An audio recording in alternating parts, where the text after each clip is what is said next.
नमस्कार दोस्तों, मेरा नाम है राजीव चहल। दो बातें केवल 2 मिनट में आपसे लूँगा और एक छोटा सा इशू आप लोगों के सामने रखूँगा।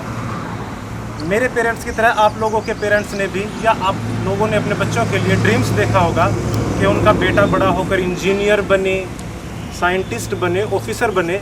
बट ऐसा शायद ही और इनफैक्ट 0% कोई भी नहीं होगा, ऐसा कोई भी पेरेंट्स नहीं होगा जिसने ये ड्रीम देखा होगा कि उसका बेटा बड़ा होकर किसान बने।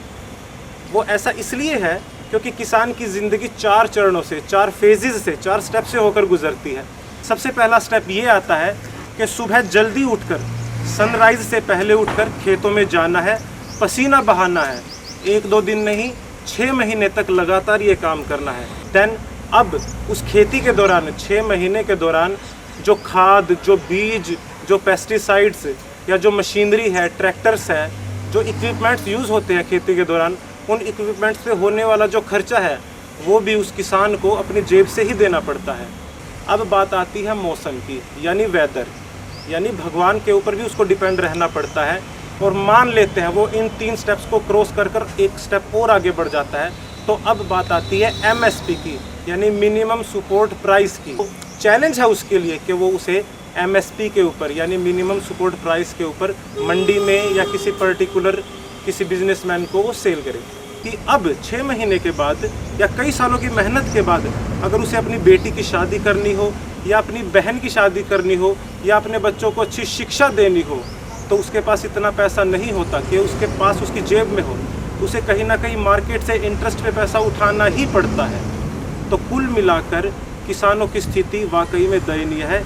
एक छोटा सा स्टेप, जो छोटा सा सॉल्यूशन मैं अगर सजेस्ट करूं, तो सॉल्यूशन ये होगा कि सारे के सारे किसानों को मिलकर एक ऐसा ऑनलाइन प्लेटफॉर्म जिसके अंदर उन सब किसानों को पता हो कि उस प्रदेश के या भारत के किस हिस्से में कौन सी फसल ज़्यादा उगाई जा रही है। उन किसानों को आपस में जिस चीज़ की ज़रूरत है, जैसे ट्रैक्टर, ज़रूरी नहीं है कि वो हर किसान के पास हो, और अगर उसे ट्रैक्टर ही चाहिए तो उसको रेंट पे ले सकता है। तो एक ऐसा कोलैबोरेटिव वर्क चले, एक ऐसा ऑनलाइन प्लेटफॉर्म तैयार हो जिसके अंदर रेंट पे लेने की व्यवस्था किसानों के लिए अवेलेबल हो। एक किसान दूसरे किसान को रेंट पे चीज़ दे रहा है, उसके पास एक्स्ट्रा बीज आए हुए हैं या कुछ भी एक्स्ट्रा है वो दूसरे किसान को रेंट पे दे रहा है। कोई भी प्रोडक्ट हो गया जो एग्रीकल्चर से जुड़ा हुआ है, चाहे वो घी हो, दूध हो या यहाँ तक कि जानवर भी बेचने हो, तो उस पर्टिकुलर ऑनलाइन प्लेटफॉर्म के ऊपर सारे के सारे किसानों ने रजिस्ट्रेशन करवा रखा हो। यहाँ तक कि परचेज़ की भी अगर बारी आ जाती है तो उस ऑनलाइन प्लेटफॉर्म के थ्रू डायरेक्ट फैक्ट्री से ही परचेज़ किया जा सके वो ज़रूरी सामान जो एग्रीकल्चर पे ज़रूरी होता है। सीड्स हो गए, पेस्टिसाइड्स हो गए, जो भी तरह का सामान है वो डायरेक्ट अगर फैक्ट्री से चल कर आएगा तो डेफिनेटली मिडलमैन कहीं ना कहीं यहाँ से गायब हो जाएगा। और मिडलमैन के गायब होने का डायरेक्ट बेनिफिट दोनों को मिलेगा, यानी कि जो प्रोड्यूस कर रहा है किसान उसे भी मिलेगा या फैक्ट्री जो प्रोड्यूस कर रही है। और यहाँ तक कि किसान आपस में भी एक दूसरे को रेंट पर वो सारी की सारी फैसिलिटीज़ प्रोवाइड करवा सके जो उनके पास है या जो उनकी नीड है।